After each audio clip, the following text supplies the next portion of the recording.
Residents of Santa Claus, Danny and Kim Daniels, were known throughout their community as a warm and generous couple who always had a welcoming smile for everyone. Proud parents to four biological children, including Jessica, Bryant, and Amber Daniels, Danny and Kim also opened their home to several foster children, providing a nurturing environment for them to thrive. Tragically, the community was unaware that this display of kindness would one day lead to their shocking and horrific demise.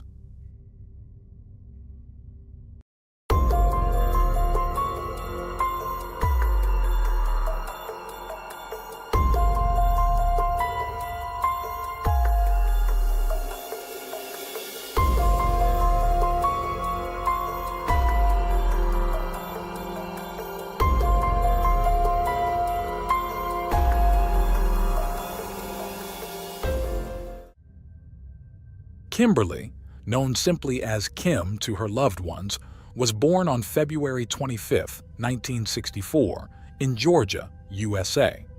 Details about her early life are scarce, but we know she grew up in a large, highly dysfunctional family. Kim faced many challenges from a young age. She became an orphan in her early teens and spent her remaining youth moving from one foster home to another. When Kim turned 18 and aged out of the foster care system, life didn't get any easier. She had 3 children with a man whose identity remains undisclosed. Her first child, Amber, was born around 1986 or 1987 when Kim was in her 20s. Then, in January 1989, she welcomed twins Bryant and Brooke. Unfortunately, Kim's troubled childhood took its toll, and her struggles with drug and alcohol addiction led to her losing custody of her children. After hitting rock bottom and being forced to live in her car, Kim decided it was time for a change. In 1992, she joined Alcoholics Anonymous, where she met Danny Daniels. Danny was born on May 21, 1950, and worked for the United States Postal Service. Danny helped Kim overcome her addiction, and their relationship blossomed into love. They married shortly after, and with the stability of their marriage, Kim regained custody of her 3 children. The Daniels family was now complete with Kim, her children Amber, Bryant, Brooke, Danny, and Jessica, a daughter Danny had previously adopted. They moved into a charming brick house in the quaint town of Santa Claus, Georgia, a place with a population of just around 300 known for its Christmas theme. The town's main attraction was its festive spirit, with everything inspired by the legendary figure of Santa Claus. The local chapel was open 24/7, featuring a walking trail in Santa's garden. During the holiday season, residents sent over 1,000 letters and postcards through a large red mailbox labeled as Santa's Mail, located on December 25th Avenue. Other street names in the town were similarly themed, like Slay Street and Rudolph Road. The town sign featured a drawing of Santa Claus and the phrase, "The town that loves children," written in beautiful script. The Daniels home boasted a huge fireplace and was nestled between 2 railroad ponds, surrounded by tall pines and vineyards. The Daniels family settled into their new home without any trouble and quickly became devoted members of the Pentecostal church. Kim played the piano and sang in the choir during religious services, while Danny taught Sunday school. Their kids attended the local school.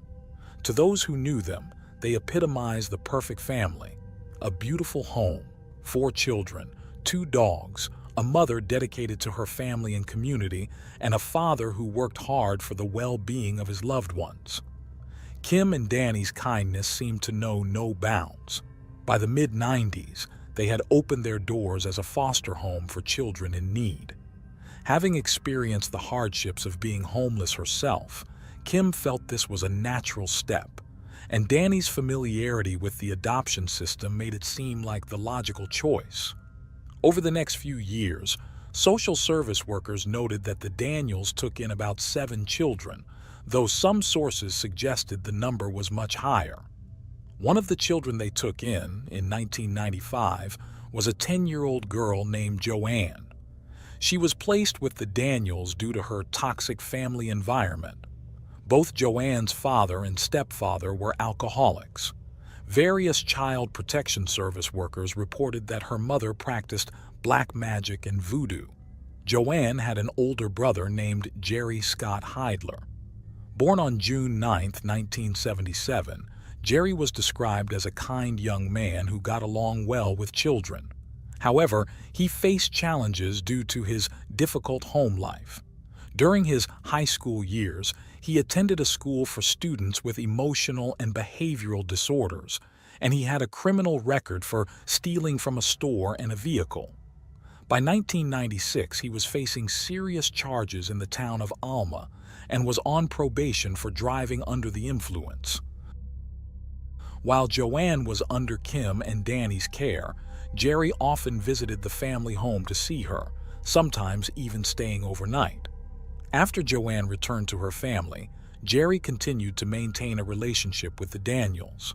Kim and Danny wanted to help him, so they occasionally brought him along to church. This continued for over a year, but by 1997, Danny started noticing that Jerry, then 20 years old, seemed to have a particularly close relationship with his 16-year-old daughter Jessica, and he wasn't the only one who noticed. Concerned for his daughter's welfare, Danny decided to confront Jerry. He spoke to him seriously, and after this conversation, Jerry no longer visited the Daniels' home or accompanied them to church. In December of that same year, the Daniels were getting ready to celebrate the holiday season. Christmas was Kim's favorite time of the year, a sentiment deeply rooted in her own experiences of spending many Christmas Eves alone during her years in foster care. Because of this, she went out of her way to create the best possible Christmas experience for every child in her home, both her own kids and those temporarily under her care. She spent a good part of the year collecting gifts, which she stored in the attic of the house. This year, the room was packed with toys, video games, movies, and clothes. The holiday decorations began early in December, and by the time the tree was up, it was surrounded by dozens of presents. On the night of December 3, 1997, the Daniels family went to bed after a day like any other. At that time, in addition to their 4 children, they were caring for 3 more foster kids: Amanda, age 9, Corey, age 4, and Gabriel, who was just 10 months old. The 2 older children had been with the Daniels for several years, and the baby had been in their care since his birth. It was clear the Daniels had grown deeply attached to these kids and were even considering officially adopting them. Sadly, they would never have the chance to fulfill this wish and give these children a permanent home. While the Daniels had started December ready to enjoy the festive season, Jerry was experiencing a completely different situation. On that same December 3rd, he attended the funeral of a baby belonging to a friend of Jerry's named Mary. Around the same time that Danny had forbidden Jerry from getting close to Jessica, Mary had become pregnant. Tragically, 6 months later, she lost the baby. While it was never confirmed whether Jerry was the father or not, the funeral was nonetheless a painful event. After the ceremony, Jerry drowned his sorrows in alcohol at a local bar, where he also played pool for a while. Several hours later, in the early hours of December 4th, Jerry stole a black van from his neighbor and drove to the Daniels' home. The family was completely asleep when Jerry entered the house through a bathroom window. He then headed straight to Kim and Danny's bedroom, where, due to his many previous visits, he was familiar with the layout of the room and knew where the gun cabinet was located.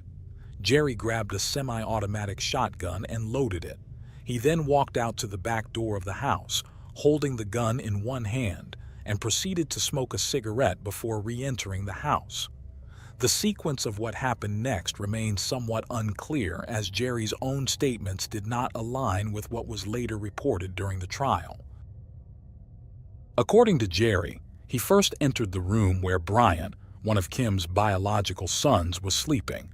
Without the 8-year-old boy even realizing what was happening, Jerry pointed the rifle at his head and fired. Bryant died instantly. The gunshot woke Jessica, who saw Jerry in the room with the weapon and immediately ran out. Jerry chased her and shot her in the back of the neck just as she entered her parents' bedroom, likely seeking help. Jerry then turned the gun on Kim and Danny, who were still in their bed. The shot aimed at Danny was not very effective, and Danny raised his arms in an attempt to protect himself. Jerry reloaded the rifle and fired 4 more times at Danny, ultimately ending his life.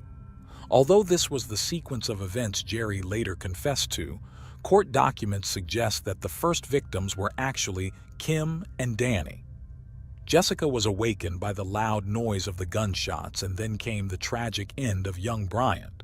Regardless of the exact sequence, the harsh reality was that Jerry had cold-bloodedly taken 4 lives without any apparent reason. However, Jerry's criminal actions that night were not yet over.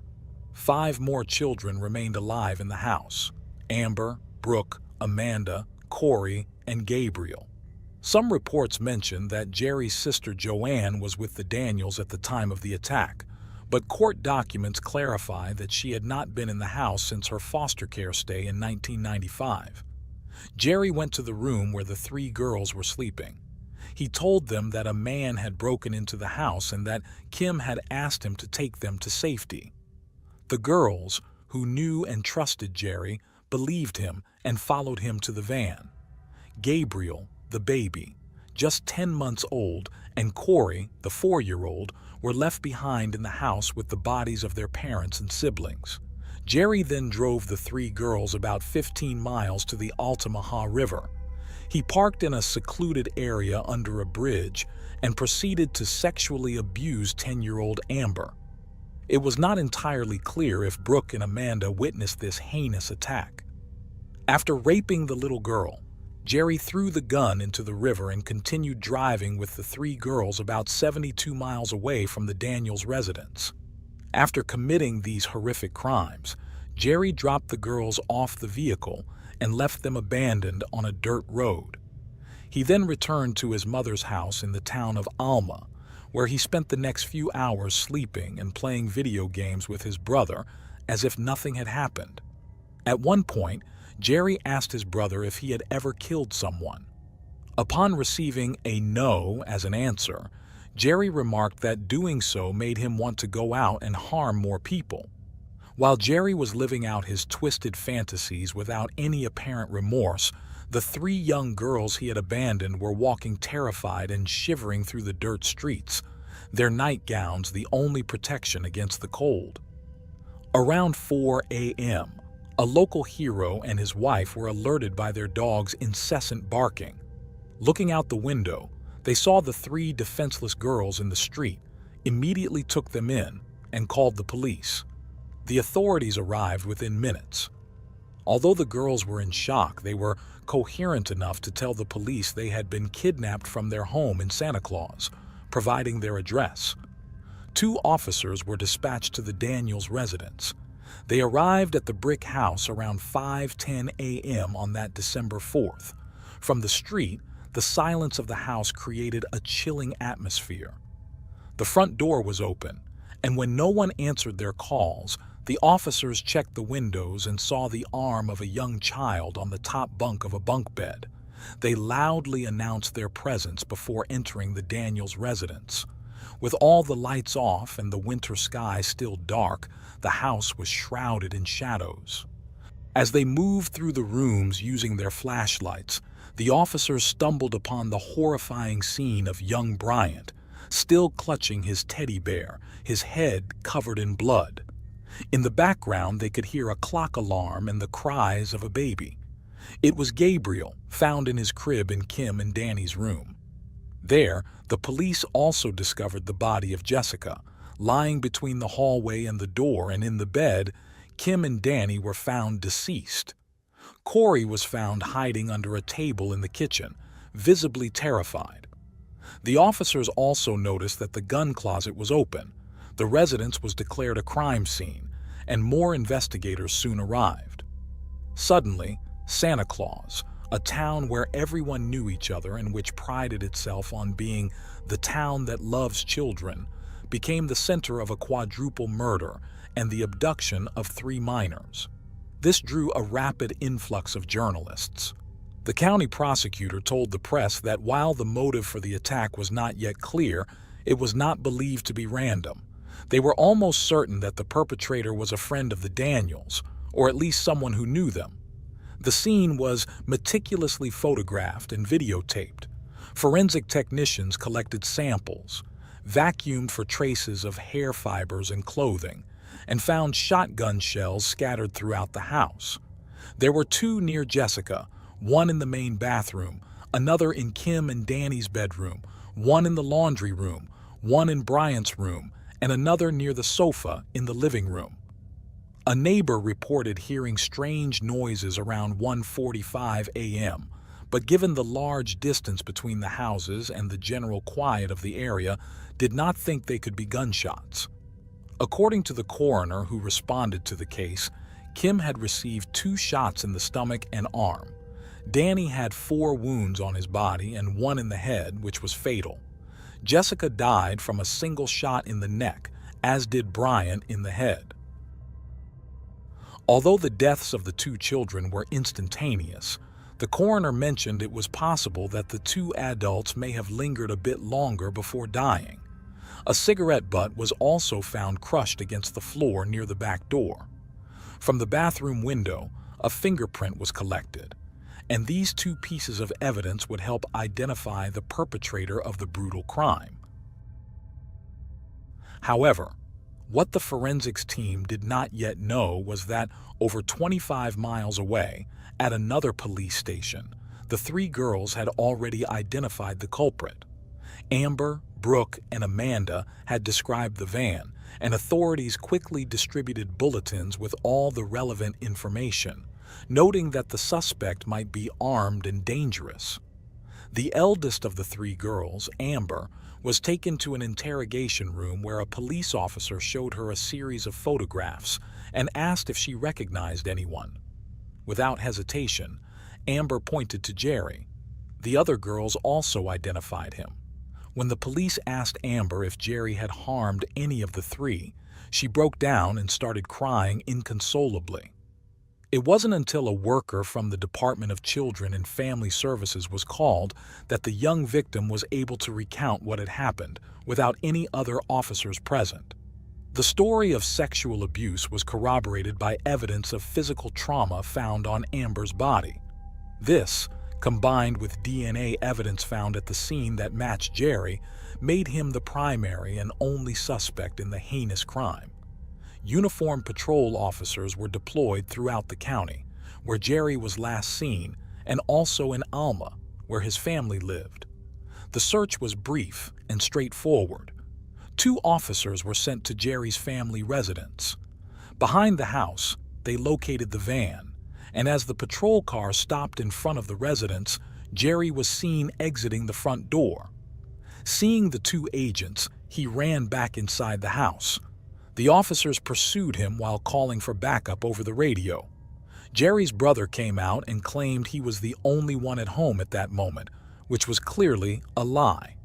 Soon, Bacon County detectives arrived as reinforcements and started a thorough search of the property. Jerry had hidden in a crawl space under the house. When he refused to come out, 2 officers dragged him out and arrested him on an outstanding warrant for violating his parole. Jerry's brother was arrested for obstructing justice, and both were jailed without bail. Despite resisting arrest, once at the station, Jerry confessed to committing the crimes. He recounted what happened that night and admitted to disposing of the weapon in the river, which was confirmed by the young victims. The motive was never definitively established. Jerry himself said he did not know why he had done it. Some speculated that the attack was a result of Danny forbidding him from seeing Jessica, while others believed it might have been related to the grief over losing Mary's baby, who was likely Jerry's child. In his statement, Jerry said he remembered the events as if he had been in a dream. Jerry's entire confession, which included the kidnapping of the 3 girls and the abuse of Amber, was recorded on video. On December 8, 1997, just weeks before Christmas, funeral services for the 4 victims were held. After the ceremony, Danny, Kim, Jessica, and Bryant were laid to rest side by side. Although the evidence was more than sufficient, and Jerry had confessed to his crimes when it came time to plead at the trial, he remained silent. Without a plea of guilty or innocent, the court clerk automatically entered a plea of not guilty on his behalf. As a result, a trial had to proceed, which was not scheduled until mid-1999. On July 6th of that year, while waiting for his trial to begin, Jerry managed to escape from his cell by sawing through the bars of his window. He was on the run for 12 hours before being recaptured and returned to jail. During a search of his cell, authorities found 75 homemade weapons and learned that he often threatened guards and other inmates. After this incident, his trial finally started on August 30th, 1999. The prosecution presented videos and photographs of the crime scene showing the condition in which the victims were found. Jerry kept his head down, refusing to look at the outcome of his actions. They also played the video of Amber's testimony, recounting everything that happened that tragic morning. Her words brought tears to the eyes of the Daniels' relatives and friends present, and even some jury members were moved. Additionally, Jerry's recorded confession was played, and the 2 officers who conducted the interrogation testified about his statements. Forensic doctors who examined the bodies testified about the number of gunshot wounds each family member received and the estimated time of death for each. A firearms expert testified that the shotgun used in the attack had a capacity for only 6 cartridges, indicating that the perpetrator must have reloaded at least once, given the number of wounds and cartridges found at the scene. The prosecutor suggested several possible motives for the murders, with the main hypothesis being that Jerry was angry over being prohibited from seeing Jessica. The defense, on the other hand, pleaded guilty but requested a verdict of insanity to avoid the death penalty. As part of this strategy, 3 court-appointed experts were required to examine the accused's mental state before the trial. During the trial, the court allowed, despite the prosecution's objections, 3 doctors who had interviewed Jerry to testify as witnesses regarding his mental health. The 3 appointed experts testified that the defendant did not suffer from any mental retardation, and his IQ was in the lower average range. They diagnosed him with borderline personality disorder, possibly accompanied by antisocial personality disorder. However, they stated that Jerry had not shown signs of a psychotic break and was responsible for his actions. They added that the accused was a drug addict and could experience hallucinations during periods of use. They agreed that he had the mental capacity to stand trial and that there was sufficient clinical documentation to consider a guilty verdict, but not for mental illness. The first phase of the trial concluded with a unanimous verdict of guilt. The jury found Jerry guilty of 4 counts of murder with malice aforethought, 3 counts of kidnapping, 1 count of kidnapping causing bodily harm, 1 count of aggravated sodomy, 1 count of aggravated child sexual abuse, another of child abuse, and 1 of burglary. During the sentencing phase, the prosecution presented 5 witnesses to demonstrate that Jerry was an unstable and dangerous individual. The first was a police officer who testified about finding an iron bar hidden in the defendant's prison uniform during an inspection. Next, a guard from the detention center where Jerry had been incarcerated testified that he had heard Jerry say he had not finished collecting souls. A jailer from the same facility testified that the accused had tampered with the locks on his cell door and had fashioned a weapon with which he had threatened several prison officials. This testimony was corroborated by a jail administrator who added that Jerry had escaped from the center for 12 hours just days before the trial. Finally, A prosecutor from the Georgia Bureau of Investigation testified that he had received a taunting call from the accused while in prison, in which Jerry said that of the 9 little pigs, 4 were dead, referencing the Daniels. In response, the defense called Jerry's mother to the stand. She spoke about her son's upbringing and mental health, noting that his father was an alcoholic and she had left him when Jerry was 4 years old. Following her, Jerry's sister testified. Lisa also spoke about their childhood, detailing how their family frequently moved, their father and stepfather's excessive drinking, and the latter's verbal abuse. Additionally, the director of programs at the Georgia Department of Juvenile Justice testified. He had managed Jerry's family's case and mentioned that Jerry had entered the juvenile justice system at 14 or 15 years old after a confrontation with his stepfather. William Wright, a social services worker, testified that he had been in contact with the family in 1985 and had noted that Jerry's mother showed little affection towards her son. Jerry's foster mother from August 1988 to March 1989 recalled that the 11-year-old Jerry was afraid of the dark and irrationally feared that a knife might fall from the ceiling and cut him. Another doctor contacted by the defense team to assess Jerry agreed with the diagnosis of borderline personality disorder. On September 4, 1999, nearly 2 years after the gruesome murder of the 4 Daniels family members, the jury found aggravating circumstances and recommended the death penalty for each of the 4 counts of murder with malice aforethought. Jerry was also sentenced to 2 consecutive life sentences for aggravated sodomy and kidnapping causing bodily harm, 30 consecutive years for aggravated child abuse, and 20 consecutive years for each of the remaining charges. After hearing his sentence, Jerry cried, showing emotion for the first time. The judge followed the jury's recommendation and sentenced 22-year-old Jerry to death by electric chair.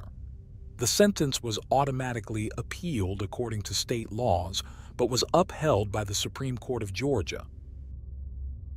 Since then, Jerry has continued to appeal his case multiple times.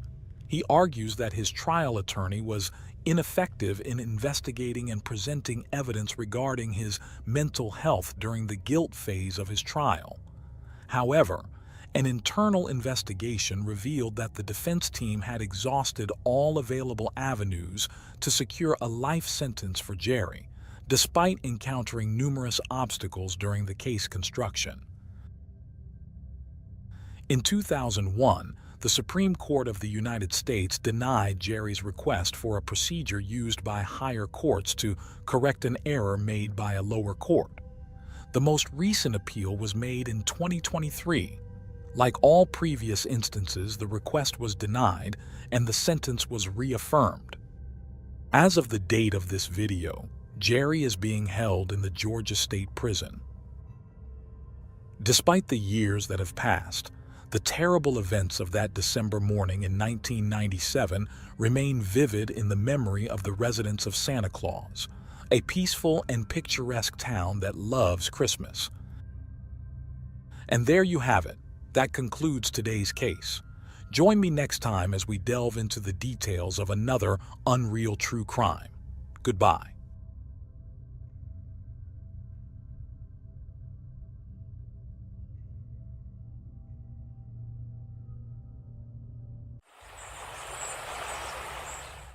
By mid-2009, after 7 years of marriage, Lucy Landry began an affair with Gareth Jenkins, an old school friend she reconnected with on Facebook. She was tired of the 24-year age difference with her husband and his controlling nature, which had left her increasingly lonely and disillusioned. She asked her husband for a divorce and demanded that he, who was suffering from prostate cancer, pay £6,000 for a new flat for her and Mr. Jenkins to move into. The pair started to row constantly over money. On February 1st, in the presence of a neighbor, Lucy taunted her husband about naked photographs he had taken of himself 3 months previously, which she had found on his computer, calling him a pervert and taunting him that he should be on the sex offenders register. That night, they argued violently, following each other around the house, shouting and taunting each other over money, possessions, and Mr. Jenkins. The fight ended in a way that no one expected.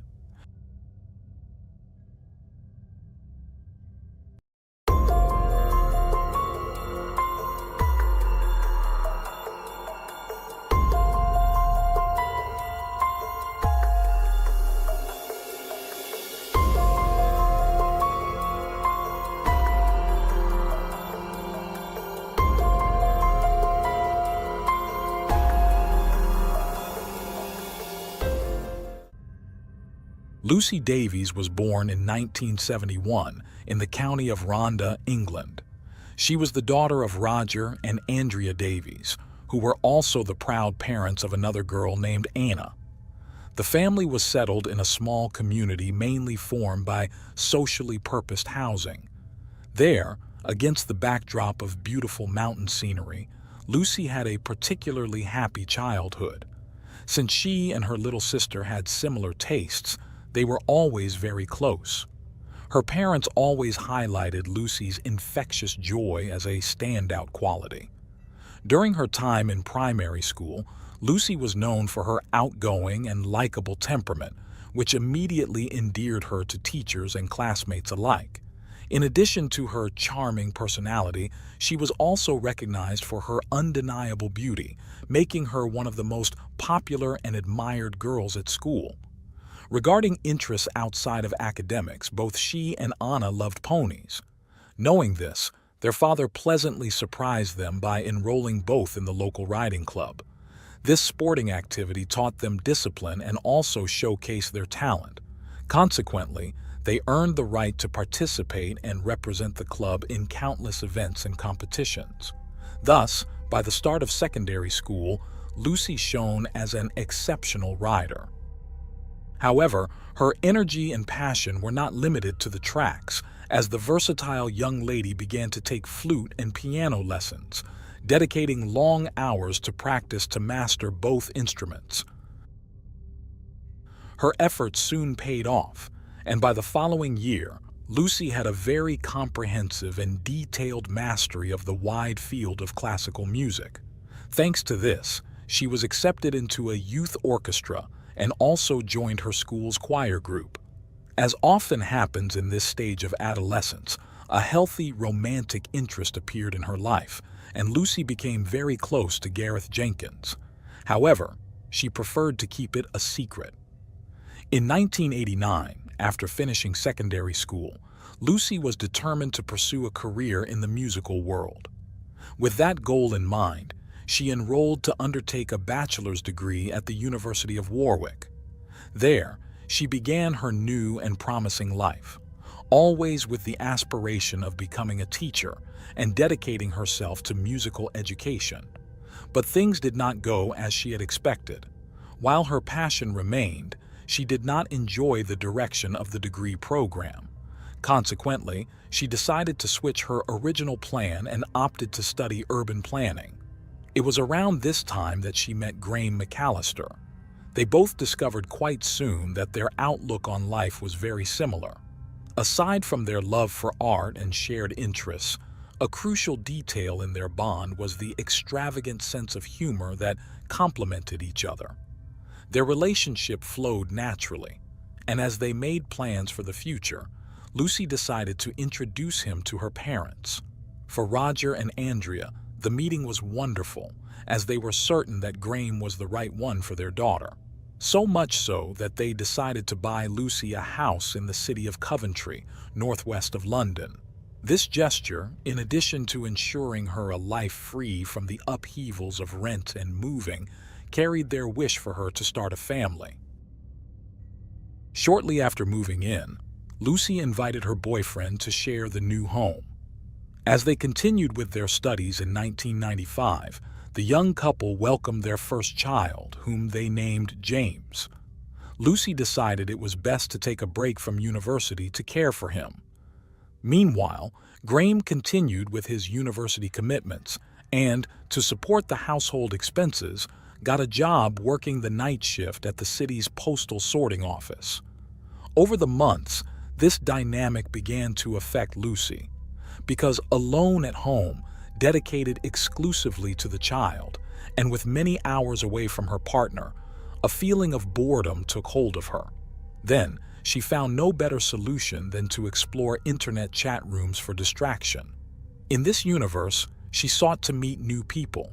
One night, while Lucy was immersed in lively conversations in various chat rooms, she came into contact with Harold Landry.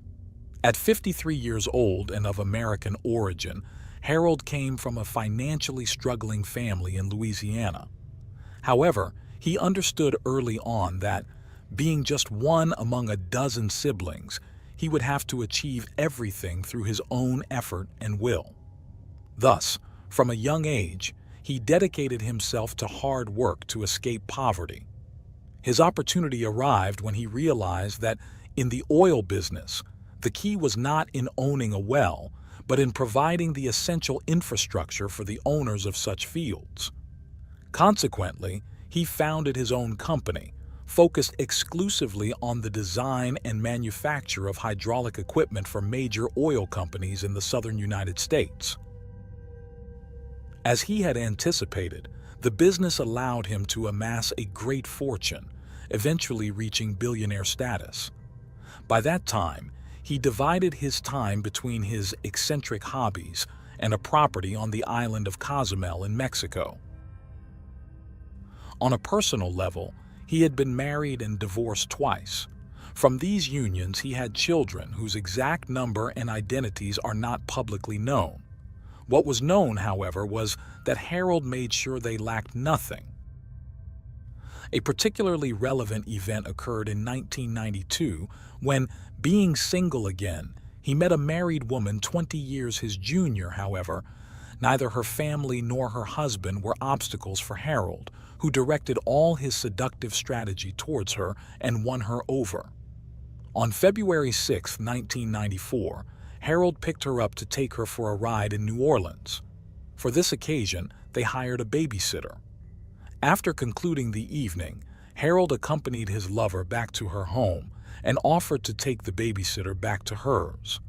No one seemed concerned about the fact that the husband would find out about the betrayal and could act as a wounded man.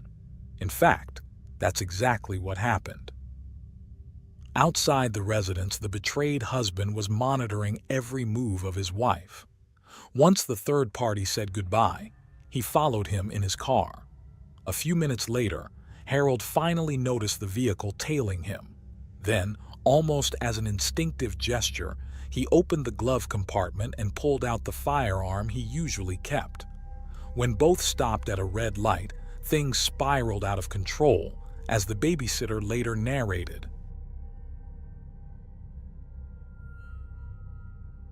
Harold then brandished a revolver at the betrayed husband and fired. The bullet severed an artery in his neck and damaged a nerve leading to a vocal cord. The husband, called Chris Price, collapsed on the pavement with a wound on his neck, but fortunately, there was a hospital right in front of them, which allowed him to receive immediate aid, and the doctors were able to save his life. As for Harold, he was arrested and charged with attempted murder. The trial against him took place in 1997.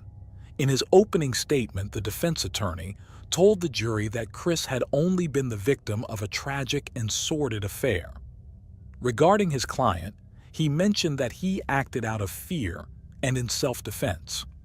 The defense's clever strategy led the jury, consisting of 4 men and 8 women, to find Harold guilty of the lesser charge of aggravated assault. As a result, he was sentenced to 5 years behind bars. After appealing, Harold obtained probation. In exchange, he had to pay a fine of $500 and fulfill community service obligations.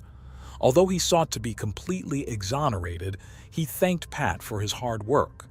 Since then, they became great friends. Shortly after, Harold and Chris agreed on an undisclosed settlement amount. By the time Harold began talking with Lucy, he was residing in Covington and was still wealthy enough not to have to work. He was also honest about his occupations and everything related to his past life, including love affairs and legal details. But all these elements only served to increase Lucy's attraction to him. What followed was an engaging online romance, with Harold promising her a more than tempting lifestyle. His persistence and persuasive power bore fruit when Lucy finally asked Graham to end their relationship. Thus, he had the path clear, without a rival that could cause him trouble as had happened with Chris.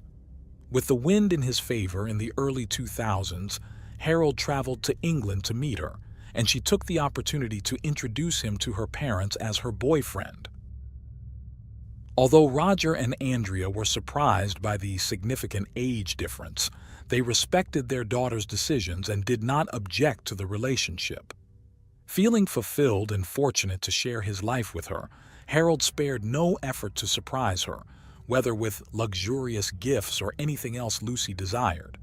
In fact, by then, he was so in love that he was already planning to propose marriage.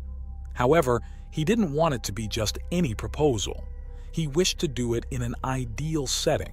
To achieve this goal, he took her, along with her son James, and included Graham in the group on a trip. The chosen destination was Mexico, which for Harold was by then his favorite place in the world.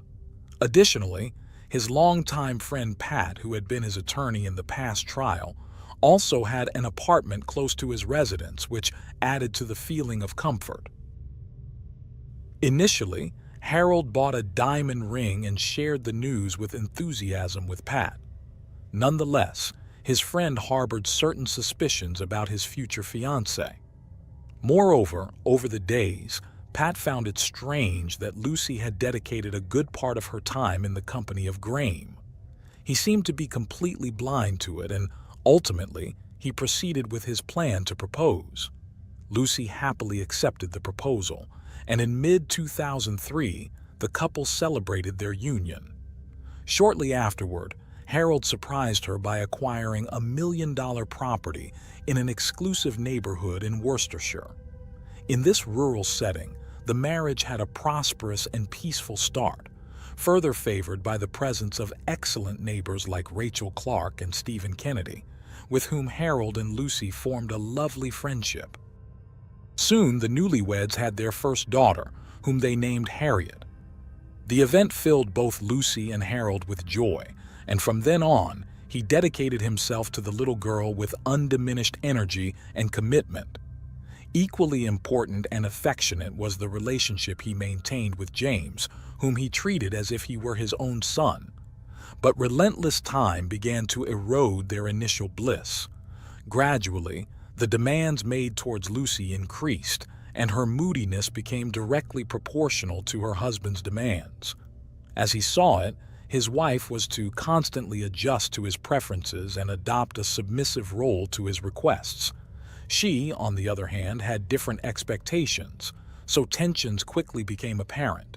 As a conclusion, Lucy was direct and unafraid to express her thoughts, and in this dynamic, her husband was not willing to yield.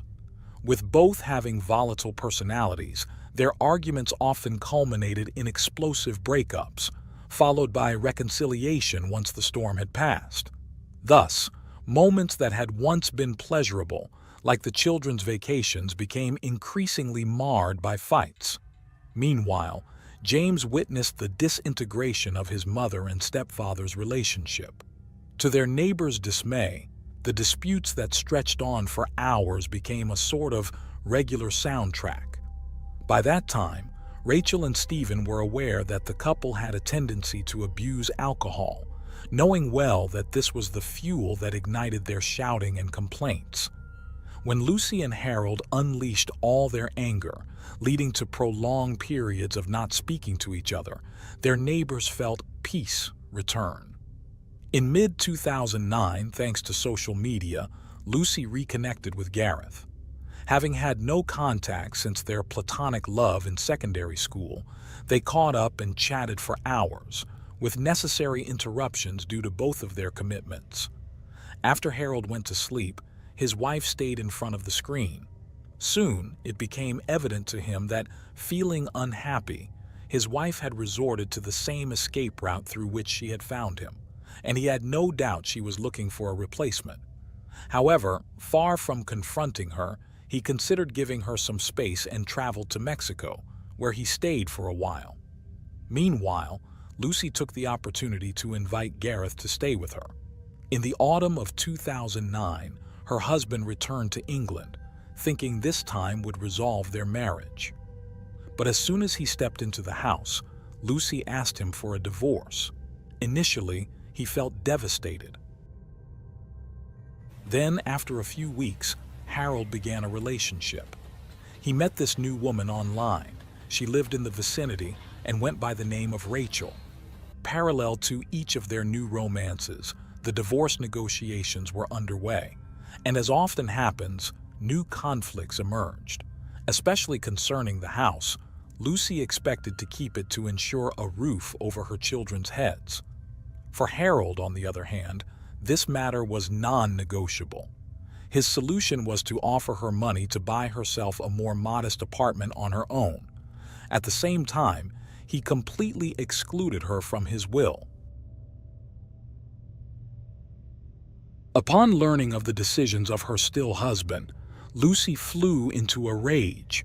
Her feelings of hatred towards him made her share everything about Harold's past with her son James, not leaving anything out. Amidst the complicated process and considering the evident tension she was living in, Gareth invited her to spend a few days with him in Wales. Upon her return to familiar surroundings, Lucy no longer wished to disguise or hide her lengthy phone conversations with her new love.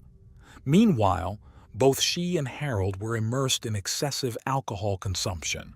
The arguments escalated to unexpected heights, leaving the children at the mercy of a violent and unbearable atmosphere. On the afternoon of Monday, February 1st, 2010, Harold drank several glasses of wine. At one point, he received a package intended for Stephen.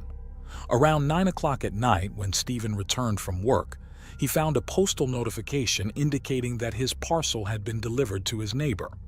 The Landry's lights were on, so he went there. Harold invited him in and served him a glass of wine. After greeting Lucy and exchanging a few words, Stephen noticed how drunk his host was. He took his package, excused himself, and left. Subsequently, the couple engaged in a nonsensical argument, specifically over a furniture purchase she was planning for their move. James acted as the years of fights had taught him. This time, the disagreement escalated to a physical altercation. In the scuffle, Harold grabbed a kitchen utensil with which he struck Lucy on the cheek. Unable to continue avoiding the facts, James appeared at the scene of the dispute and found his mother injured. He immediately called the police and then focused on securing his younger sister's safety. Not long after, Lucy and her children left the house seeking help. The first place she thought to go was to Stephen's house. However, just as she headed in that direction, Harold caught up to her and, with a knife, caused her multiple injuries. Then he left her under a bush in the garden and walked away. Alerted by the screams, Stephen went outside. It only took him a few steps to discover his neighbor. Although he initially thought she was unconscious, he quickly understood the severity of the situation. At that moment, responding to the emergency call, the police arrived at the scene. They called the paramedics and searched the vicinity for the perpetrator. However, they only found the children, hidden and terrified in the backyard amidst the darkness. Once on site, the paramedics acted as quickly as possible, and Lucy was transported to the hospital. Very shortly after, her heart stopped. Meanwhile, Harold went to Rachel's house and confessed that something terrible had happened, but without giving further details. He then gave her 3 bank drafts totaling $40,000, a sum of cash, the keys to his car, and several signed blank checks. Then he set off back home. By that time, several police patrols were trying to locate him. Eventually, they found him walking along the road and proceeded to arrest him. Roger and Andrea were overwhelmed with despair upon hearing the tragic news. In a statement shared by the police, they asked for respect during their time of unimaginable sorrow from losing their daughter. For now, they had nothing more to say to the media. From then on, all their attention was focused on looking after their grandchildren. The forensic examination confirmed that Lucy had died as a result of multiple stab wounds to the chest. With this evidence and having James as a first-hand witness, on February 5, 2010, Harold appeared before the court and was charged with murder. The trial took place in early February 2011. It was presided over by Judge David Foskett. On this occasion, Pat was not the defender of his friend. That task fell to attorney Andy Childs. Despite the evident difficulty of his task, the defense attorney argued that his client had been provoked by the fury of his wife, who left him no alternative but to act as he did. During his initial statements from the stand, Harold, amid sobs, stated that he loved Lucy and regretted his actions. He then adhered to the strategy laid out by his lawyer, admitting to involuntary manslaughter because, in his words, Lucy had pushed him to the limit. To highlight the violence of the case, the prosecution presented a very detailed animation of the multiple injuries suffered by the victim. This presentation was shocking to those present in the courtroom. Finally, on February 24, 2011, after less than 4 hours of deliberation, the jury found Harold Landry guilty of the murder of his wife, Lucy Landry, who was 38 years old at the time of her death, while Harold was 64. The following day was for the judge to impose the sentence. He had harsh words for Harold, whose attack he described as indescribable and unforgivable. He also dismissed Harold's claims of possible provocation by Lucy, considering them a vain attempt by the defendant to save himself. Consequently, he was sentenced to life imprisonment, with a minimum term of 16 years before being eligible for parole. By that time, however, he would be over 80 years old. Lucy's loved ones thanked not only for the resolution, but also for the judge's remarks, which they felt almost perfectly expressed what they themselves felt. They noted that the sentence somehow helped alleviate the pain of their loss, although they also admitted that no number of years in prison for Harold would bring back Lucy's life, so they would have to work on accepting this painful reality. For his part, Harold insisted on proclaiming his innocence, as he was heard saying he hoped to be able to appeal the sentence in the future. And that's the case for today. As always, I appreciate your support for my work. If you subscribe, like, and share this video, it will help me continue creating content. See you soon.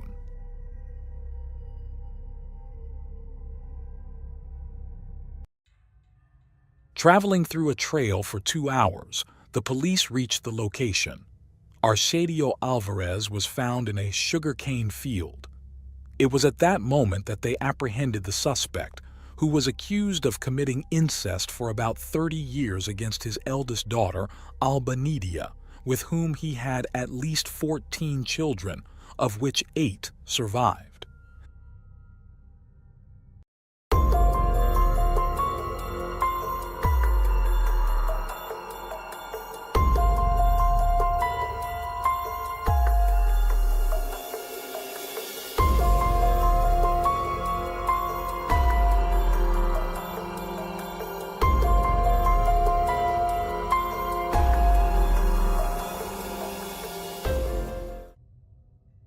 Very little is known about the childhood and youth of Arcadio Alvarez. We know that at some point during his youth, he formed a relationship with a woman whose identity has not been disclosed, and with whom he had a daughter. It appears that his partner died in 1979, and he was left to care for the little girl, who was then 5 years old. The girl's name was Alba Nidia Alvarez, who later became known as Nidia.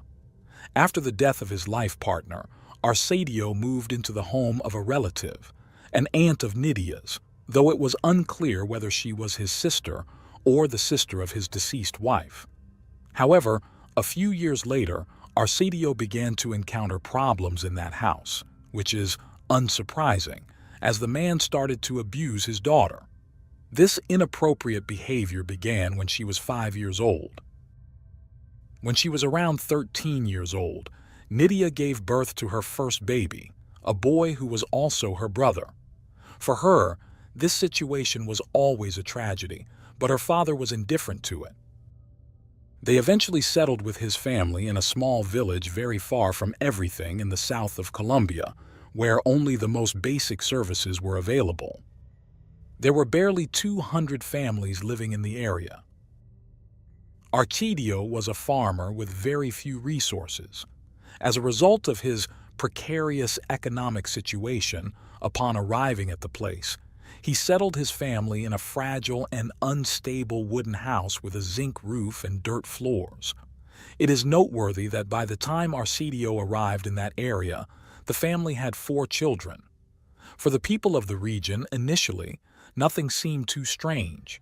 They simply saw the newcomers as good people, even though they were not very sociable or communicative. Nydia was a very reserved young lady and did not socialize with the local residents. In fact, she never left the house unless she was with her father, and she was essentially only seen when going out to buy supplies for the family alongside Arcadio. Some were concerned that she was school-age but did not attend the public school in the town. However, they never inquired about the reasons why the father did not send her to school. One day, reality struck everyone when it became evident that Nydia was pregnant. If she didn't leave the house, didn't have a boyfriend, and her father exercised complete control over her eldest daughter, the only possible conclusion was that the young girl, while a minor, was being abused by her father. But even though the abuse situation was clear to everyone, no one spoke. By the time Nydia was over 20 years old, she had had 11 pregnancies, not all of which came to term, and not all of the babies born survived. Nydia never gave birth in a hospital. It was often up to someone else to help her bring into the world the children fathered by Arcadio. In the small town, everyone gossiped about this. Initially, they were horrified, but nobody said anything. Of the 14 children Arcadio and his daughter Nydia had, in the end, only 8 survived, 3 girls and 5 boys. Only Nydia learned to read and write because her father taught her. The rest had all their rights violated, starting with the right to an identity, since they were never legally registered. It was as if they did not exist. Without an essential document like the birth certificate, they could never enroll in the small local school that around 80 children attended, nor were they vaccinated or treated at the local clinic. Local inhabitants later reported that they saw the irregular couple when they went out shopping and never noticed any affectionate relationship between them.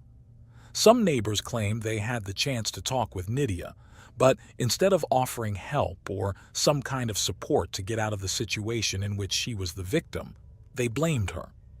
They told her that having intimacy and children with her father was not right. Her response was always to remain silent.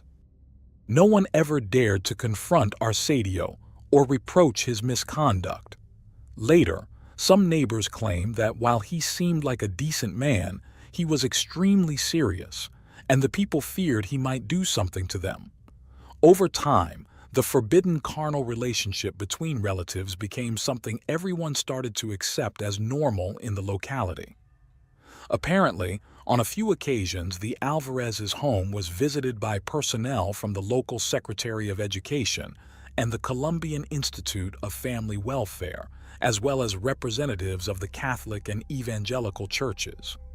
The goal of all was to motivate the parents to send the kids to school, but this never had any effect. To make matters worse, these organizations also failed to pay attention to the fact that the children were not legally registered. It seemed that at that moment, the wind was blowing in Arcadio's favor. However, Arcadio pushed the limits too far, and that was the beginning of the end of his sinister plan of subjugation and abuse to the detriment of his entire family. As Nydia later recounted, her father began to show interest in perpetuating his deviant behavior with at least one of his granddaughters, who was around 11 years old. And as if his immoral behavior wasn't enough, he began to insinuate to his older male children that they could do the same. This undoubtedly set off alarms for Nydia, and it could be said that a divine intervention paved the way to the end. Around that time, Orlando, a pastor from the Pentecostal church, spoke to those present at one of his sermons, including Arcedio, who wanted to appear as a correct and faithful man, about the topic of incest and what it meant, labeling it as a terrible sin. This was a turning point in Nydia's life, who, at the end of the meeting, approached the pastor to ask him to pray for her. But the stars were aligning, as around that time, the world learned about the terrible case of Elisabeth Fritzl in Austria, whose father, Joseph Fritzl, kept her captive in the basement of his own house for 24 years, fathering 7 children with her. The case of Elisabeth was so shocking that it seemed people around the world were willing to prevent such situations from being repeated. It was this story that propelled Nydia to make a definitive decision. Also, religious conviction that her father was forcing her to commit a sin, and the fear that one of her daughters could become a victim of the same man, added to the need to protect her descendants from the father's brutal assaults. The man, who always had a hellish temperament, beat one of his 6-year-old sons for waking him from his nap by fighting with one of his sisters. That, apparently, was the last straw. At that moment, Nydia confronted her father who, as he always had, reacted by hitting her. This was the strategy the man had used for years to ensure obedience through fear. But this time was different. Fueled by rage and courage, Nydia fought back, something that surprised Arcedio. Nydia knew she had no other option but to leave that house. For that, she not only gathered courage but also had the full support of her older daughters. Trusting in God's will and with the strength gained from her conversations with the pastor at the first opportunity, Nydia took her 6 youngest children and fled the humble house that had been her prison. The 2 oldest male children, 18 and 16 years old at that time, chose to stay with their father. The group left and headed to a nearby town, where Nydia took some time to settle her family before formally filing a complaint against her father with the authorities. Initially, she only dared to accuse him of having beaten her young son, but later she expanded the complaint to detail the years of abuse she herself had been a victim of. Clearly, before taking any action, the authorities had to conduct an investigation to corroborate the serious accusations Nydia had made. Meanwhile, her 6 children depended solely on her, and they were in a different town where rent had to be paid. But if there was something Nydia was an expert at, it was working hard, so it didn't take too long before she found a job at a local restaurant. She worked exhausting shifts, starting at 5 in the morning and finishing at 8 at night. She devoted 15 hours of her life daily, from Sunday to Sunday, to the demanding job that barely earned her 7,000 pesos, less than $4 at that time. In the meantime, her eldest daughter, 16 years old, took care of her siblings and became the most important support for the suffering mother. However, the authorities who heard Nydia did not make much effort to investigate what happened, and valuable time was lost for the woman and her children in terms of receiving the support they were justly entitled to from the Colombian state. The first to take real action on the complaint was a family commissioner who, seeing that the case was not being properly addressed, decided to send the information to Hugo Parra, a close collaborator of a counselor. Months had passed after the first complaint was made when Hugo, representing the counselor, arrived at the house occupied by Nydia and her children to learn firsthand what had happened. The man was completely shocked.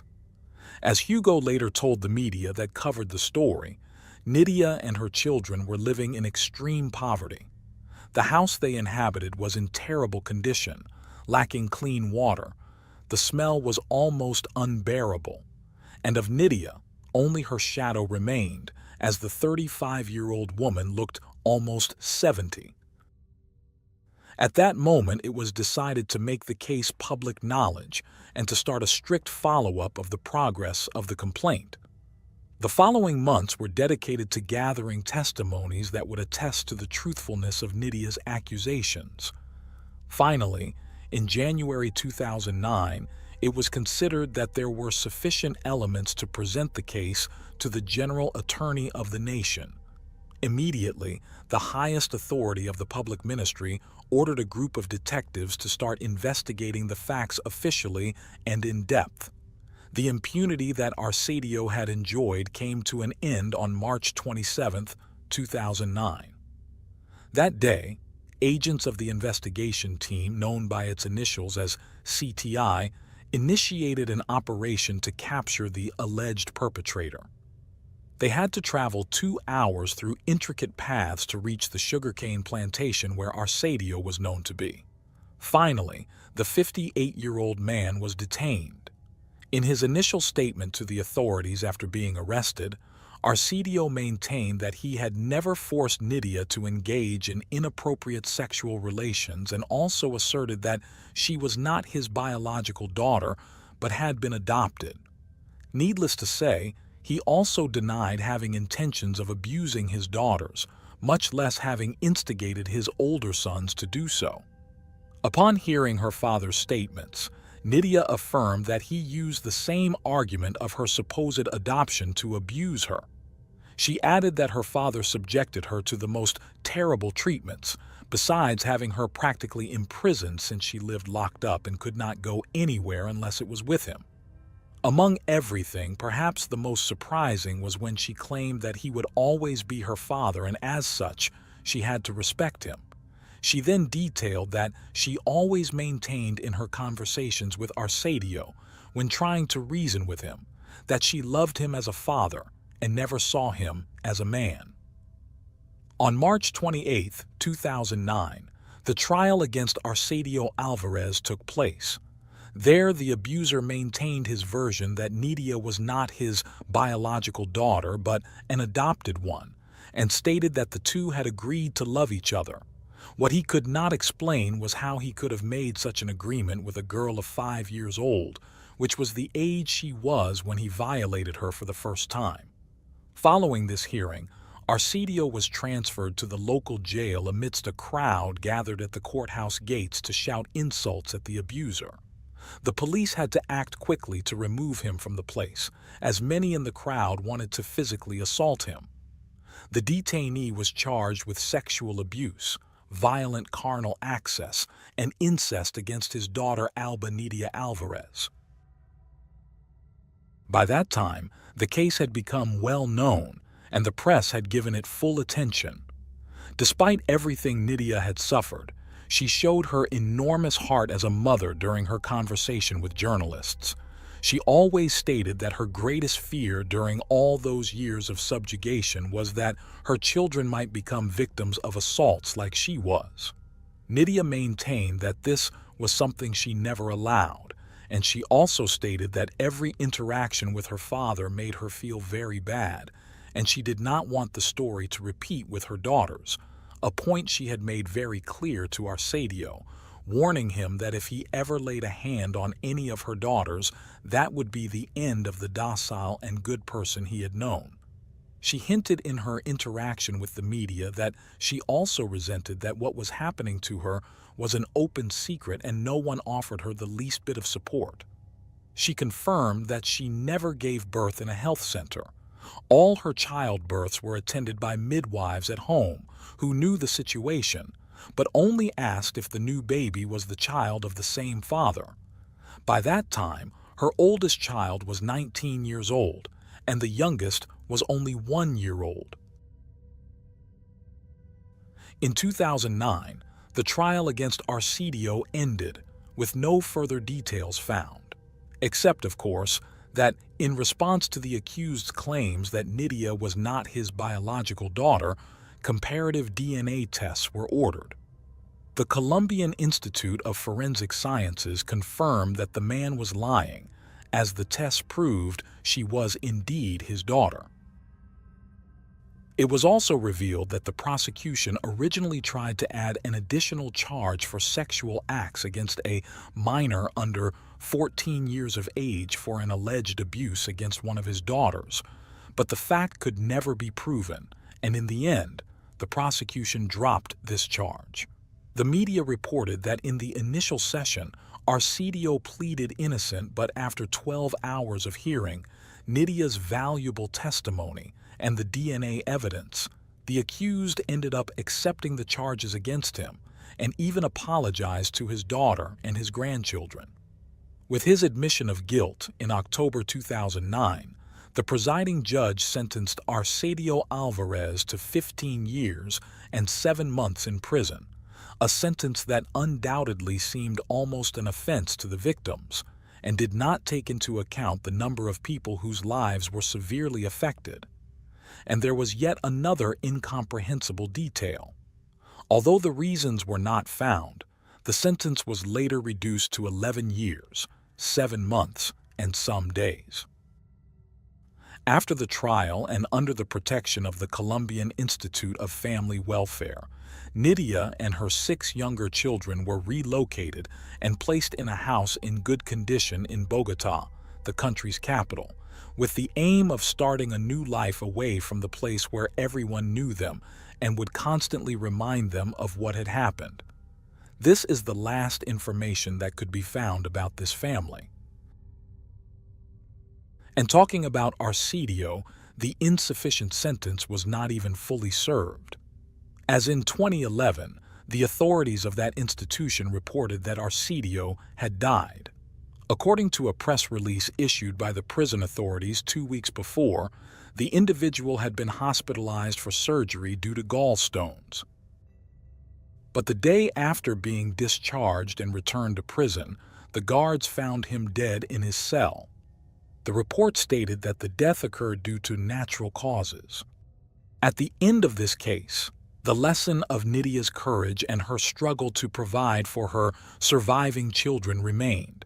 But the undeniable pain of so many years and the deaths of 6 little ones, either because their pregnancies did not come to term or due to being born under inadequate conditions, was undoubtedly very difficult to overcome.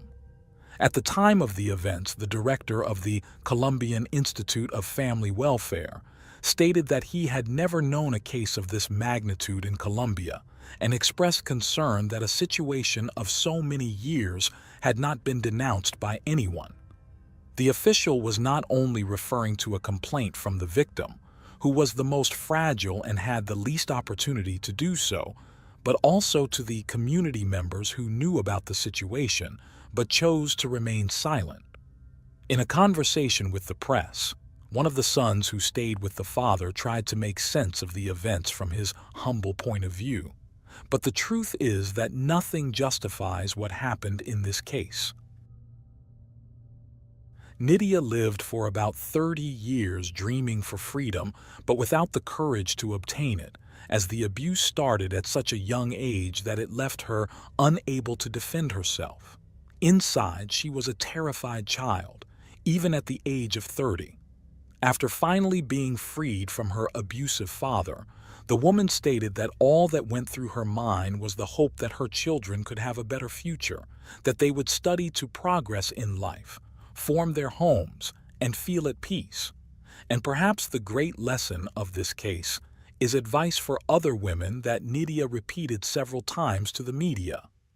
She pointed out that if they found themselves in a similar situation, they should find a way to speak out, to denounce, and trust in God to move forward.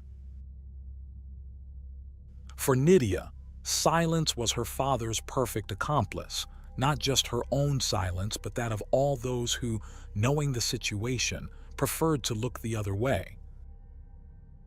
And that's the end of today's case. As always, I appreciate your support for my work. If you subscribe, like, and share this video, it will help me continue creating content. This was another episode of Unreal True Crime. See you soon.